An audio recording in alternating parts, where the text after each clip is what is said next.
Welcome to Space to Ground. I'm Sarah Volkman. All of NASA and SpaceX are gearing up for what is going to be another historic day in human spaceflight.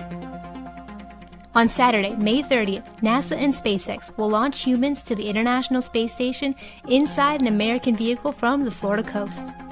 After several years of collaborative development, training, and other preparations, the Demo 2 mission will kick off with a launch from the Kennedy Space Center's Launch Complex 39A, carrying NASA astronauts Doug Hurley and Bob Behnken. Liftoff is scheduled for 3:22 p.m. Eastern. The Crew Dragon will travel to the International Space Station, checking off many operations along the way before beginning its rendezvous and docking procedures. It is scheduled to dock to the International Space Station Sunday morning. The continuous coverage of the DM2 mission will last from launch until the Dragon hatches open and the crew takes part in a well-deserved welcome ceremony. They'll be joined by friend and station commander Chris Cassidy, along with cosmonauts Anatoly Ivanishin and Yvonne Wagner.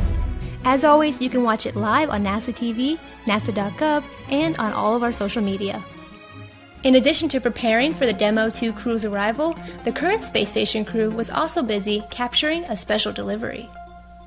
The HTV-9, a Japan Aerospace Exploration Agency cargo craft, was captured by the crew using the space station's Canadarm2 robotic arm Monday morning.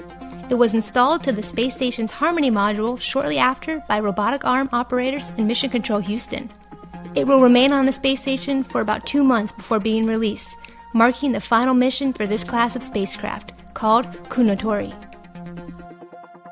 Keep sending your questions using the hashtag AskNASA, and share your thoughts on the historic launch of the Crew Dragon from Florida using the hashtag LaunchAmerica. We'll see you next week.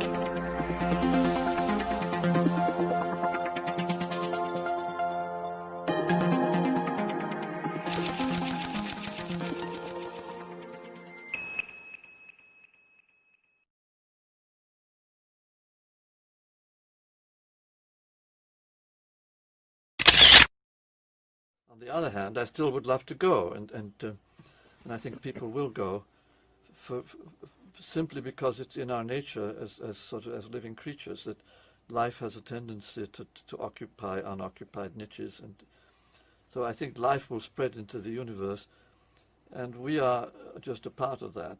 And so for me, that's a basic sort of like what Dirac would call a basic belief, which doesn't need to be justified, that life has beautified this planet so enormously, and compared with this planet, everything else in the universe is rather dull, and all the planets we observe, because there's nothing living there. And if life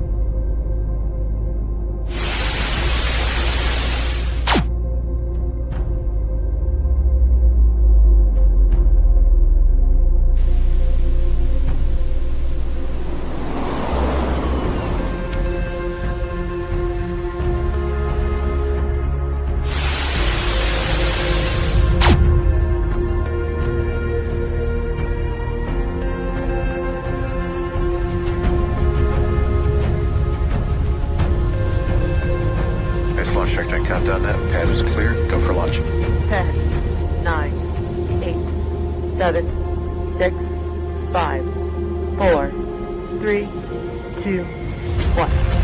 Ignition, liftoff.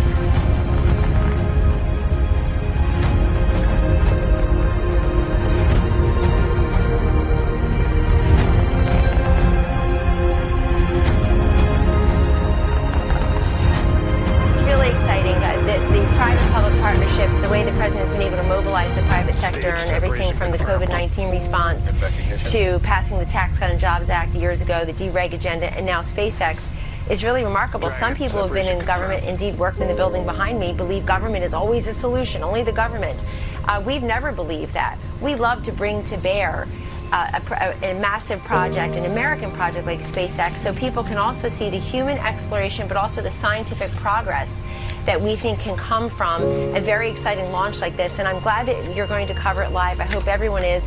It's very exciting. These kids have all been locked in, e-learning, distance learning. We're toward the end of the school year now for most of them. Let them tune in and see this great expression of human ingenuity and innovation and scientific progress. That's what the president is, and the vice president are very focused on here. And apart from that, but relatedly, the president he does have Space Force now, the first branch of the armed forces in 72 years.